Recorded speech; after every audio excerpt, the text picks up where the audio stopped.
좋으신 아버지 하나님, 우리에게 이 아침 허락하여 주시고 우리가 함께 깨어 기도하며 또 말씀을 묵상할 수 있도록 기회 주신 것 감사합니다. 오늘 우리에게 말씀을 증거해 주실 강현중 목사님을 통해서 다시 한번 우리에게 하나님의 뜻이 무엇이 어디에 있는지 또 무엇인지를 깨닫는 시간이 되게 하여 주시옵소서. 그래서 그 말씀을 통해 우리의 삶을 다시 한번 점검하게 하여 주시고 또 우리의 그 말씀을 통해서 우리의 삶이 나아갈 방향을 바르게 알 수 있는 시간이 되게 하여 주시옵소서. 그리고 또한 아버지 하나님, 이 말씀을 통해 눈을 떠서 하나님 나라 하나님의 세계에 대해서 알고 살아가는 삶의 자리가 되길 원합니다. 그래서 주님께서 우리의 삶을 통해 이루고자 하시는 하나님의 나라, 천국의 열매를 맺는 삶, 또 천국을 향해 걸어가는 우리의 모습이 되게 하여 주시옵소서. 우리 구주 예수 그리스도의 이름으로 기도드립니다. 아멘. 우리가 오늘 읽을 본문 말씀은 디도서 2장에서 3장입니다. 본문 읽기는 2장 11절에서 3장 7절까지만 읽도록 하겠습니다. 오늘 우리가 읽을 말씀은 디도서 2장에서 3장 우리가 줌으로 하기 때문에 다 읽지는 못하고요. 본문 읽기는 2장 11절에서 3장 7절까지만 읽도록 하겠습니다. 제가 봉독하도록 하겠습니다. 모든 사람에게 구원을 주시는 하나님의 은혜가 나타나 우리를 양육하시되 경건하지 않은 것과 이 세상 정욕을 다 버리고 신중함과 의로움과 경건함으로 이 세상에 살고 복스러운 소망과 우리의 크신 하나님 구주 예수 그리스도의 영광이 나타나심을 기다리게 하셨으니 그가 우리를 대신하여 자신을 주심은 모든 불법에서 우리를 속량하시고 우리를 깨끗하게 하사 선한 일을 열심히 하는 자기 백성이 되게 하려 하심이라. 너는 이것을 말하고 권면하며 모든 권위로 책망하여 누구에게든지 업신여김을 받지 말라.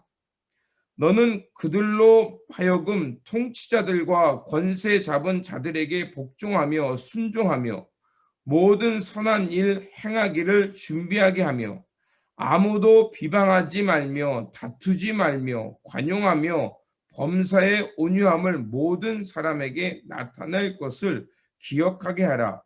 우리도 전에는 어리석은 자요 순종하지 아니하는 자요 속은 자요 여러 가지 정욕과 행락에 종노릇한 자요 악독과 투기를 일삼은 자요 가증스러운 자요 피차 미워한 자였으나 우리 구주 하나님의 자비와 사랑하심이 나타나실 때 우리를 구원하실 때 우리가 행한 바 의로운 행위로 말미암지 아니하고 오직 그의 국률하심을 따라 중생의 씻음과 성령의 새롭게 하심으로 하셨나니 우리 구주 예수 그리스도로 말미암아 우리에게 그 성령을 풍성히 부어주사 우리로 그의 은혜를 힘입어 의롭다 하심을 얻어 영생의 소망을 따라 상속자가 되게 하려 하심이라. 아멘.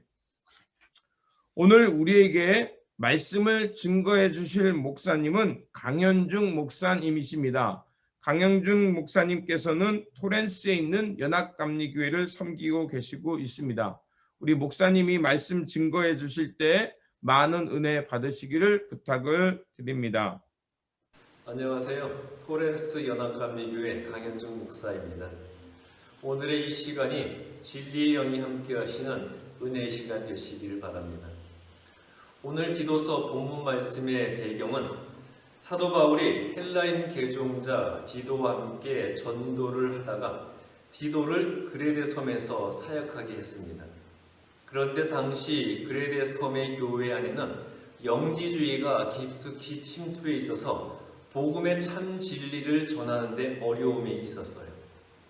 영지주의는 영지라는 말 그대로 신령한 지식, 나를 구원에 이르게 하는 거룩한 지식을 깨달아야 한다는 그런 사상이었습니다. 우리가 예수님을 그리스도로 믿음으로써 구원을 받는 것이 아니라 나를 구원에 이르게 하는 거룩한 지식을 깨달아야 한다는 거죠. 이러한 영지주의자들은 성경 해석에 있어서 자신의 생각과 판단과 지식을 가지고 성경을 해석했어요. 이들은 성경의 모든 내용들이 설명되어져야 하고 이해되어져야 했습니다. 당연히 예수님의 성육신, 동정녀 탄생, 그리고 부활 같은 것은 설명될 수 없고 이해될 수 없으니까 믿지를 않았겠죠. 영지주의자들은 성경을 해석할 때 자신의 생각과 판단과 지식과 이성이 중요했기 때문에 당연히 그들의 성경 해석은 자의적인 해석이 될 수밖에 없었고요. 성경을 자의적으로 깊게 해석하다 보면 그 결론은 결국 성경 역사의 중심에 내가 있었구나. 알고 봤더니 내가 이 세상의 중심이었고 내가 우주의 중심이었고 내가 신과 같은 존재였구나. 그것을 깨닫게 된다는 거예요. 내가 신과 같은 존재인데 구원에 대해서는 신경 쓸 필요가 없는 거겠죠. 이러한 영지주의 사상은 오늘날까지도 수많은 이단 종교의 사상적 기반을 제공해주고 있습니다.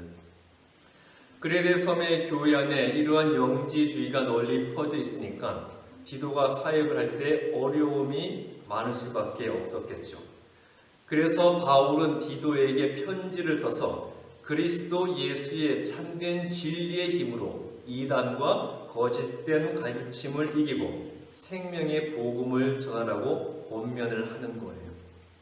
구원과 구원을 위한 믿음의 본질에 대한 사역 지침을 설명해 주었던 겁니다. 바울은 디도에게 현실의 문제에 눈을 돌리지 말고 하나님과 예수 그리스도에게만 초점을 맞추라고 당부를 했어요. 왜냐하면 구원은 인간의 어떠한 지식이나 노력과 의지에 의해 이루어지는 것이 아니라 오직 하나님의 사랑의 절정이신 예수님을 믿음으로써만 얻어지는 것이기 때문이었죠.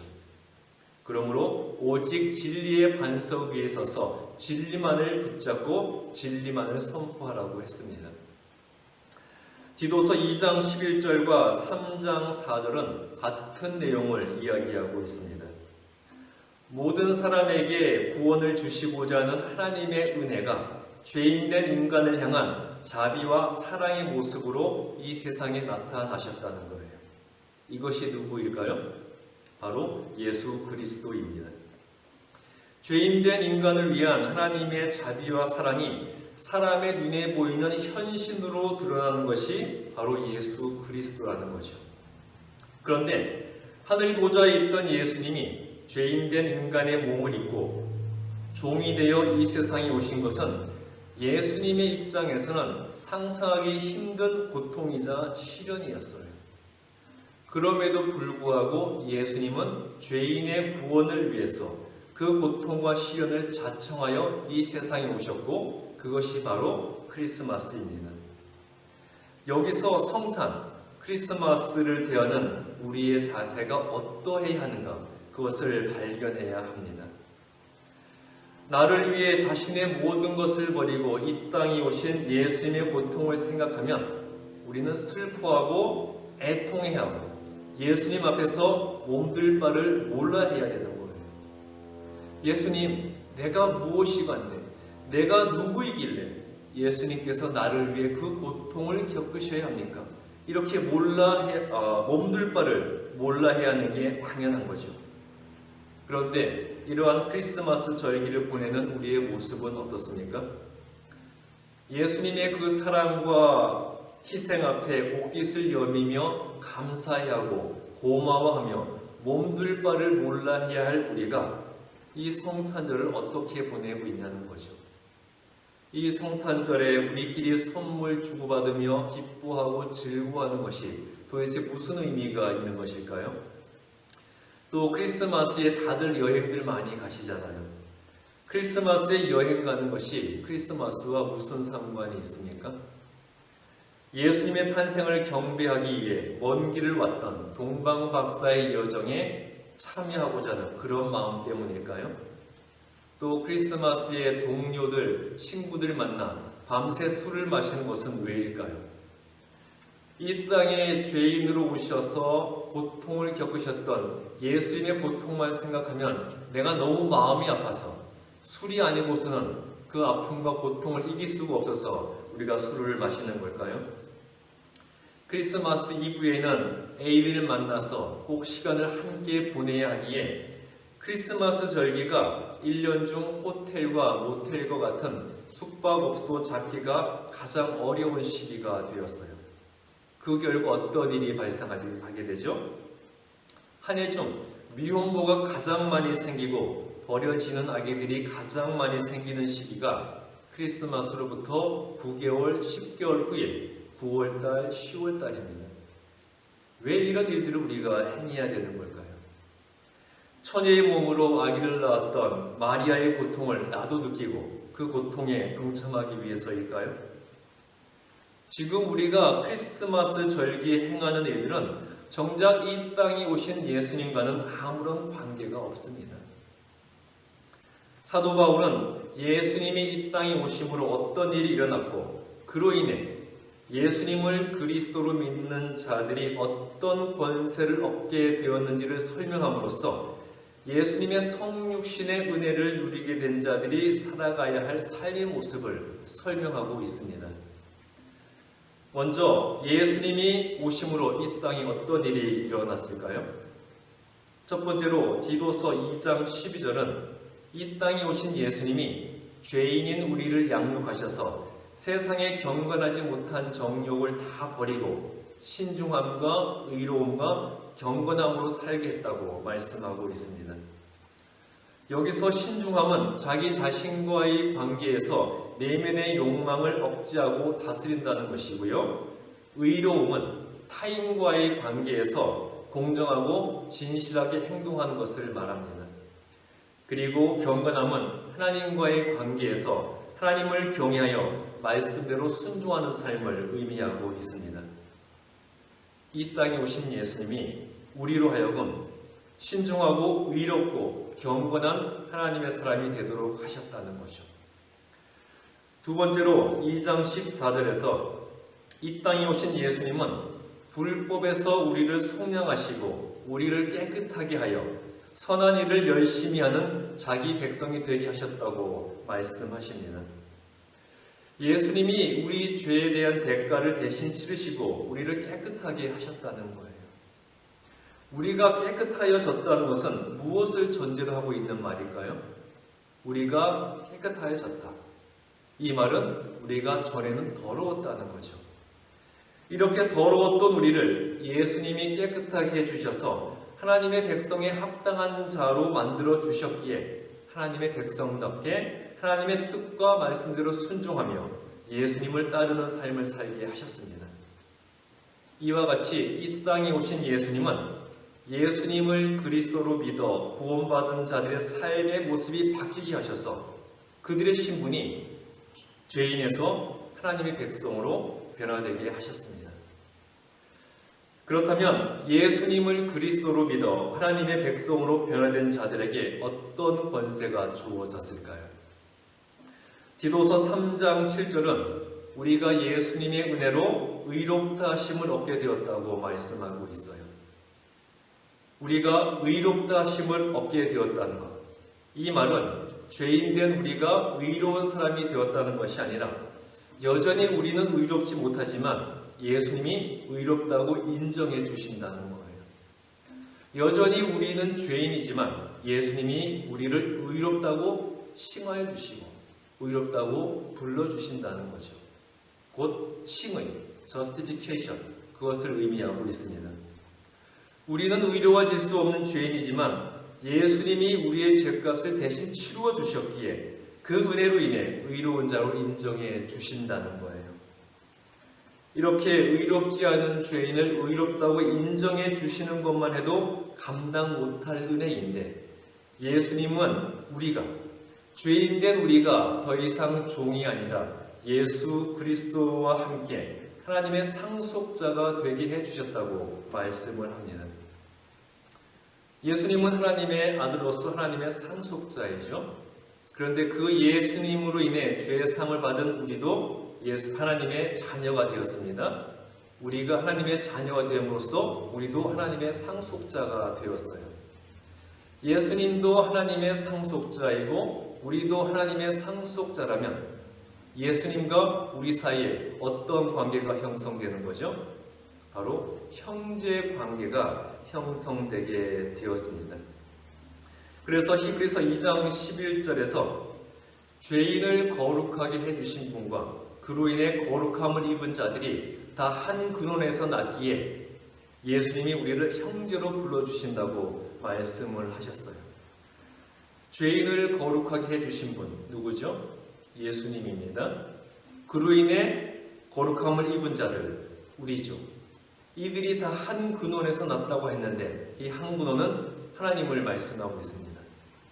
예수님과 우리가 다 한 근원이신 하나님으로부터 나왔기에 예수님이 우리를 형제라고 불러주신다는 거예요. 여러분, 예수님이 여러분들의 형님이 되셨고 예수님이 여러분들의 오빠가 되셨다는 겁니다. 여러분 기쁘지 않으세요? 이것이 기쁘지 않으면 우리의 믿음에는 분명히 문제가 있는 겁니다. 예수님은 하나님이 이루실 영광된 미래에 우리 그리스도인들이 예수님과 함께 그 영광을 누리는 거룩한 하나님의 사람이 되었다는 것을 선포해 주신 거예요. 그런데 여기서 중요한 것은 하나님의 상속자로서 미래의 영광을 예수님과 함께 누리기 위해서는 그리스도의 삶에 동참하고 그의 십자가의 길을 함께 걸어가야 하는 거예요. 우리가 분명히 알아야 할 것은 예수님의 구원의 은총과 우리를 의롭다고 인정해 주시는 칭의의 은혜는 우리가 거저 받는 것이 맞아요. 그러나 칭의함을 받은 자들이 하나님의 상속자가 되어 하나님이 준비하신 그 영광된 미래에 이르기 위해서는 그리스도의 삶에 동참하고 그의 십자가의 길을 함께 걸음으로 이르게 된다는 겁니다. 그것은 절대 거저 주어지는 것이 아니라는 거죠.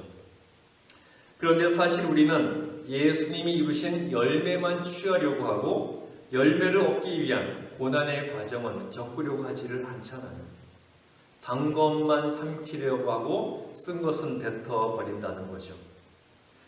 여러분 찬송가 323장 부름받아 나서니모 여러분들이 잘 아시는 찬송일 겁니다.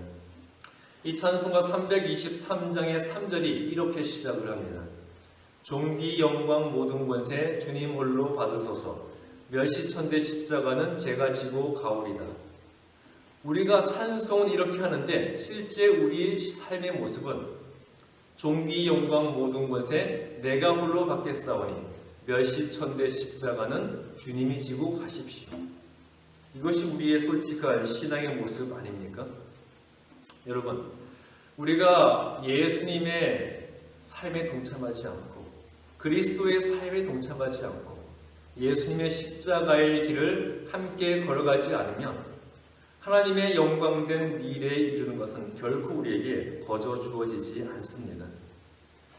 여기서 그리스도의 삶에 동참하고 십자가의 길을 걷는다는 의미는 2장 14절에서 말씀하듯이 하나님을 위해 선한 일을 열심히 하는 것을 말하는 거예요.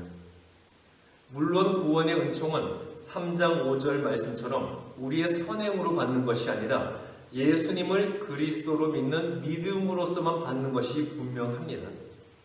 그러나 구원의 복음은 구원받은 자의 삶을 변화시켜서 그들로 하여금 결국 선한 일을 하게 만든다는 거죠. 즉 구원받기 위해 선한 행위를 하는 것이 아니라 구원받은 자로서 세상과 구별되어 살아가는 선한 삶을 살아가야 한다는 거예요. 예수님으로 인해 구원받은 자는 당연히 예수님의 말씀대로만 순종하면서 예수님을 닮아가는 삶을 살아가게 되기에 자연스럽게 그리스도의 형상과 향기가 드러나는 선행이 삶의 결실로서 나타나야 한다는 거예요. 빌리 그레이엄 목사는 이런 말을 했습니다. 우리는 세상에 읽고 있는 성경책이다. 우리는 세상이 필요로 하는 사도신경, 신앙 고백이다. 우리는 세상이 마음에 새기는 설교이다. 예수님을 그리스도로 믿는 그리스도인들의 삶의 모습의 핵심에 대해 지적을 해주고 있는 말입니다. 우리는 세상에 읽고 있는 성경책이다. 세상이 믿지 않는 자들은 성경책에 대해 알지 못하죠. 그러나 우리 믿는 자들의 삶의 모습을 통해서 성경이 무엇을 말하고 있고 성경이 무엇을 가르치고 있는지 보여주어야 한다는 거예요. 우리는 세상이 필요로 하는 사도신경, 신앙 고백이다. 세상 사람들은 우리가 어떤 신앙적 신조와 믿음의 신념을 가지고 있는지 알지 못합니다. 그런데 우리가 살아가는 모습을 통해서 우리가 믿는 자로서 어떠한 신앙적 신조와 신념을 가지고 있는지 보여주어야 한다는 거죠. 우리는 세상이 마음에 새기는 설교이다. 믿지 않는 자들이 설교 말씀을 들을 일은 없겠죠. 그런데 우리 믿는 자들의 하루하루의 생활의 모습을 통해서 어떻게 사는 것이 올바른 인간의 삶의 모습이고 어떤 삶이 하나님이 기대하시는 삶의 모습이라는 것을 우리가 살아가는 모습을 통해서 보여주어야 한다는 겁니다. 여러분, 우리를 향한 하나님의 가장 크고 놀라운 은혜가 이 땅에 나타났습니다. 바로 예수 그리스도죠. 예수 그리스도가 우리의 감사의 조건이 되어야 하고 예수 그리스도가 우리가 가장 사모하는 은혜이자 축복이 되어야 하는 거예요. 우리가 예수님으로 인해 구원을 받았으니까 그 예수님이 우리의 감사의 조건이 되어야 하는 것이고 우리가 예수님을 통해서 하나님의 상속자가 되어 하나님이 예비하신 영광된 미래에 이르게 되는 것이니까 그 예수님 자체가 우리가 가장 사모하는 은혜이자 축복이 되어야 한다는 거죠. 이러한 예수님의 강림을 대하는 우리의 자세가 우리의 소망이 하나님에게 있는지 아니면 세상에 있는지를 보여주고 있습니다. 이 성탄의 절기에 여러분은 무엇을 기대하고 계세요? 나를 위해 이 땅에 오신 예수님만 기대하고 바라보며 그 은혜에 감사하고 계세요? 아니면 세상적 즐거움과 이 연말에 나에게 무엇인가 좋은 일이 생기지 않을까 이러한 세속적 기대만 추구하고 계신가요? 또 이제 성탄이 지나고 연말이 지나면 새해가 올 텐데 새해에 하나님 이 새해에 내게 복을 주시고 이 새해에 나를 마음껏 축복하셔서 새해에는 내가 인생 역전을 이루고 내가 하는 모든 일이 대박나게 해주십시오. 그런 것을 기대하고 계시지는 않습니까? 여기서 제가 분명히 드릴 수 있는 말씀은 우리에게 더 이상의 인생 역전과 대박은 없다는 거예요. 왜냐하면 우리는 이미 인생 역전과 대박을 이루었거든요. 죽어야 할 죄인에서 하나님의 자녀로 인생이 역전되었잖아요. 예수님으로 인해 하나님의 상속자가 되어 하나님이 이루실 영광된 미래에 이르게 되는 그 대박을 우리는 이미 이루었잖아요. 우리가 이것을 모른다면 어리석은 것이고 알고서도 하나님께 또 다른 인생 역전과 대박을 기대한다면 그것은 믿음이 없는 겁니다. 어리석은 것이나 믿음이 없는 것이나 둘 다 문제인 것은 마찬가지입니다. 내가 이미 인생 역전과 대박을 이룬 것을 알지 못한다면 나는 진정으로 변화된 그리스도인이 아직 되지 못했다는 거예요. 우리가 인생 역전과 대박에 대해 이야기할 때 반드시 등장하는 것 중에 하나가 로또, 복권이죠. 제가 아주 오래전에 밤에 잠을 자는데 꿈에 숫자가 쓰여진 공이 6개 차례차례 나오더라고요. 이게 무슨 꿈이에요? 복권 당첨되는 꿈이잖아요. 잠에서 깼는데 그 숫자 6개가 선명하게 기억에 남는 거예요. 제가 복권을 샀을까요? 안 샀을까요? 당연히 샀습니다. 사야죠. 왜 복권을 안 사겠습니까?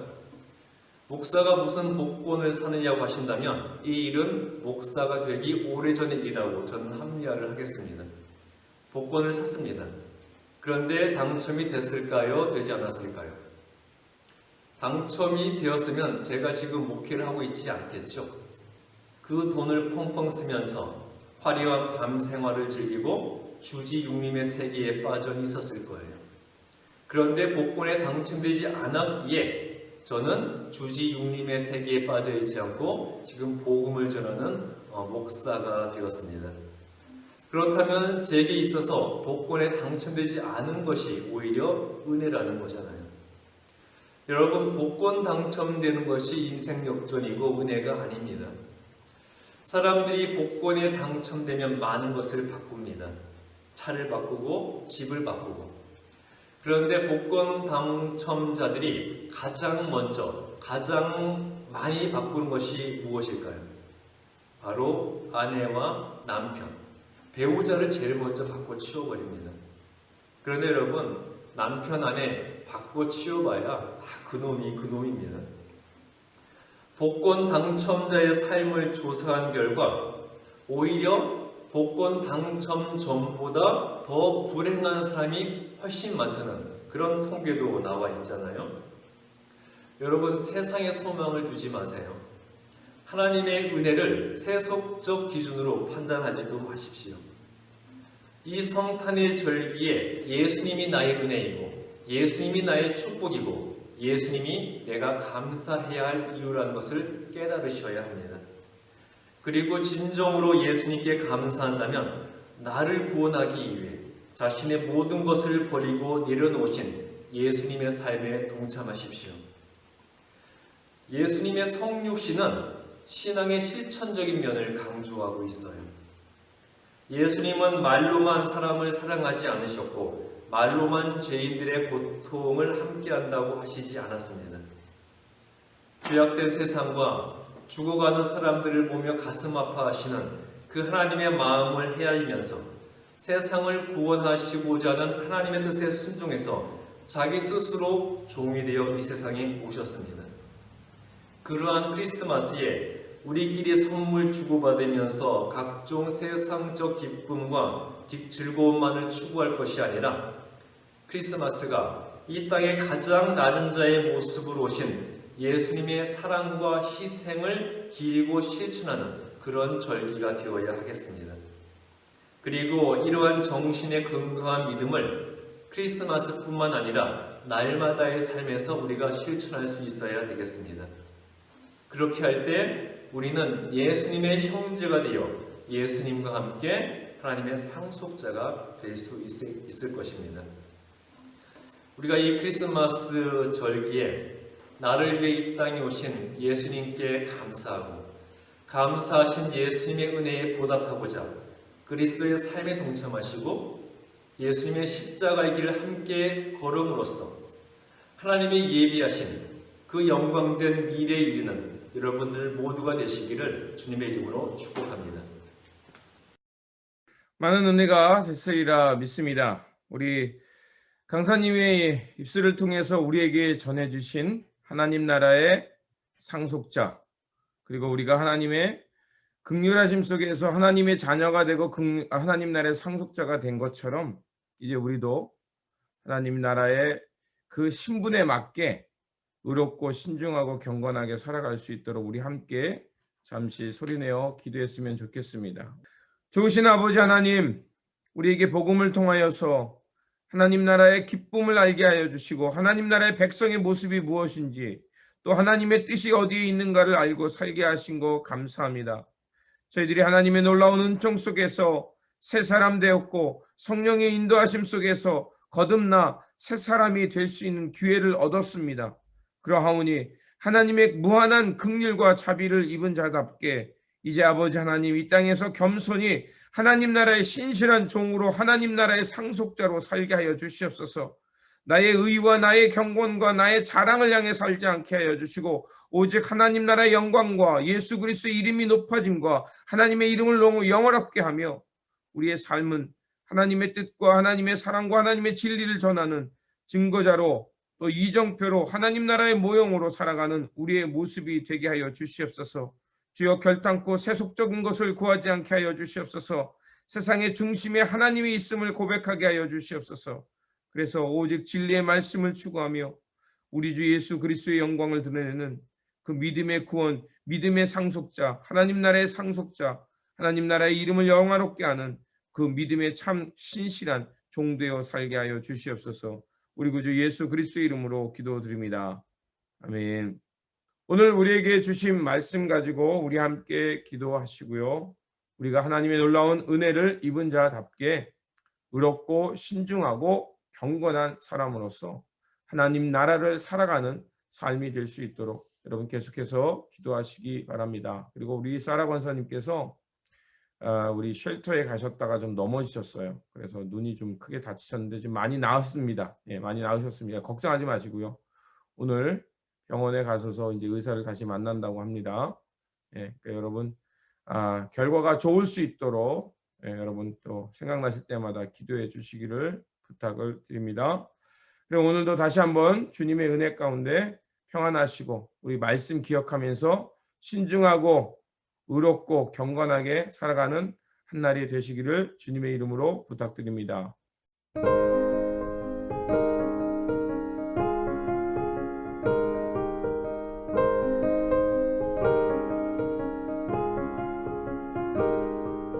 빈들의 마른 풀같이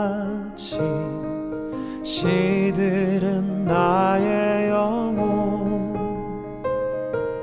주님의 허락한 성령 간절히 기다리네 가물어 메마른 땅에 단비를 내리시듯 성령의 단비를 부어 새 생명 주옵소서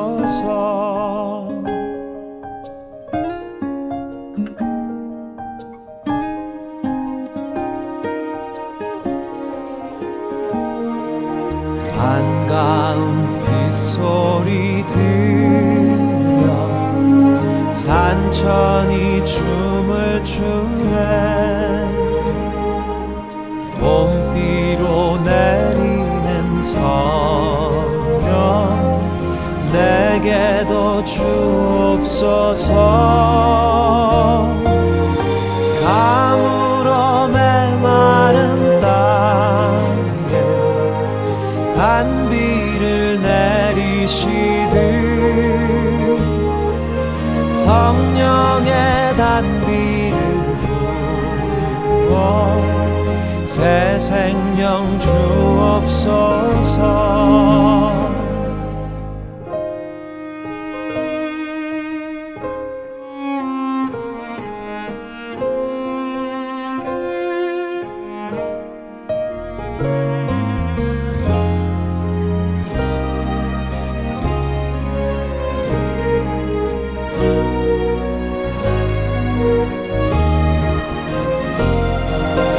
참되신 사랑의 언약 어길 수 있사오랴